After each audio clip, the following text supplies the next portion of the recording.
আসসালামু আলাইকুম প্রিয় শিক্ষার্থী বন্ধুরা, কেমন আছো? আশা করছি অনেক ভালো আছো। স্বাগত জানাচ্ছি এডুলেক পয়েন্ট স্টাডির নতুন আরেকটি ভিডিওতে। আমরা আজকে কথা বলবো অষ্টম শ্রেণীর ইতিহাস ও সামাজিক বিজ্ঞানের সপ্তম অধ্যায় 102 পৃষ্ঠার যে ছকটি রয়েছে সেই ছকটি পূরণ করে তোমাদেরকে দেখিয়ে দিব। তোমরা মেন বইয়ের 102 নম্বর পৃষ্ঠা খুললেই কিন্তু তোমাদের সামনে এরকম একটি ছক দেওয়া থাকবে।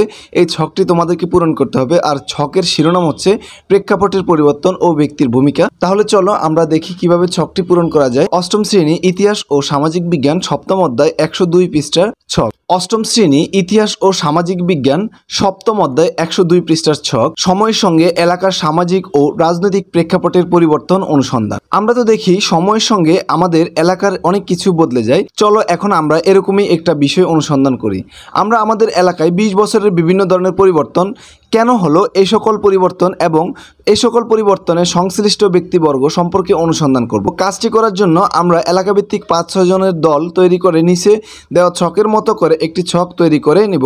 আমাদের এলাকা পরিবর্তন অনুসন্ধান। বিগত 20 বছর এলাকার যে পরিবর্তন হয়েছে, আর এই ঘরে হবে কেন প্রয়োজন হলো এ সকল পরিবর্তন, এ সকল পরিবর্তনের সঙ্গে যুক্ত ব্যক্তিবর্গ। তাহলে প্রথমে হচ্ছে স্কুল কলেজের সংখ্যা বৃদ্ধি পেয়েছে, শিক্ষার হার বেড়েছে। সবার জন্য শিক্ষার অগ্রগতির জন্য। কেন করা হয়েছে এটা? সবার জন্য শিক্ষার অগ্রগতির জন্য। এ সকল পরিবর্তনের সঙ্গে যুক্ত ব্যক্তিবর্গ কারা? মাননীয় সংসদ সদস্য। 2 নম্বরে যেটি দিয়েছি রাস্তাঘাটের উন্নয়ন, নতুন রাস্তা নির্মাণ, যানবাহন চলাচলে সহজ করতে, যানজট কমাতে এবং স্থানীয় সরকার বা ঠিকাদার।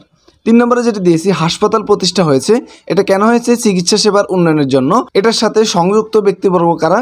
স্থানীয় জনপ্রতিনিধি ও সরকারের উদ্যোগে। সর্বশেষ যেটি দিয়েছি সেটি হচ্ছে পোশাক, নিজস্ব সাজসজ্জার সুবিধার জন্য। এটি হচ্ছে কারা করেছে? সাধারণ মানুষ করেছে। এই হচ্ছে তোমাদের পুরো ছকের সমাধান। এই যে এই নমুনা উত্তরের আলোকে তোমরা কিন্তু এভাবে ছকটি পূরণ করে দিবে। তো আজকের ভিডিওটি কেমন লাগছে? আশা করছি তোমাদের অনেক উপকার হয়েছে। তো পরবর্তী ভিডিওর আমন্ত্রণ জানিয়ে আজকের ভিডিওটি এখানে শেষ করছি। আল্লাহ হাফেজ।